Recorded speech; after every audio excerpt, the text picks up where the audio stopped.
Aujourd'hui, dans Pour toi Bobby,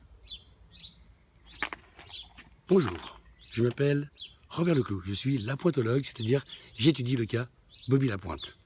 Petite illustration musicale pour ceux qui ne connaissent pas. Framboise.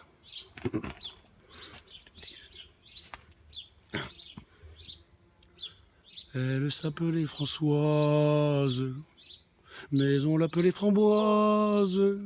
Une idée de l'adjudant, qui en avait très peu pourtant. Des idées, elle nous servait à boire dans un bled du Maine-et-Loire.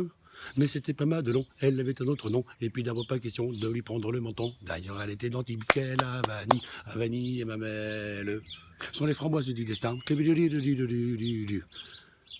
Elle, pour ce qu'elle était d'Antibes, c'est plus près que les Caraïbes, c'est plus près que Caracas, et plus loin que Pézenas. Je ne sais pas. Et tout en étant française, elle était tout de même antibaise. Et bien qu'elle soit française, et malgré ses yeux de braise, ça ne me mettait pas à l'aise de la savoir antibaise. Moi qui serais plutôt pour qu'elle a Vanille et Mamelle, sur les framboises du destin. Elle avait peu d'avantages, pour en avoir davantage, elle s'en fit rajouter à l'Institut de beauté. On peut dans le Maine-et-Loire, s'offrir de beaux seins en poire. Il y a un institut d'Angers qui opère sans danger, qui est plus jeune ou plus âgé, on peut presque tout changer. Et c'était ce qu'on ne peut pas, qu'elle a Vanille et Mamelle, sur les framboises du destin. Davantage,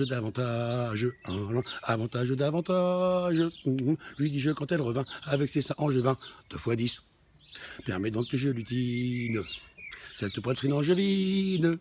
Mais elle m'a échappé, après du chant dans le pré, et je n'ai pas couru après, je ne voulais pas attraper une angevine de poitrine. Moralité, à Vanille et Mamelle sont les framboises du destin. Merci. Amis la pointophile, je vous dis à bientôt. La pointe mon vôtre.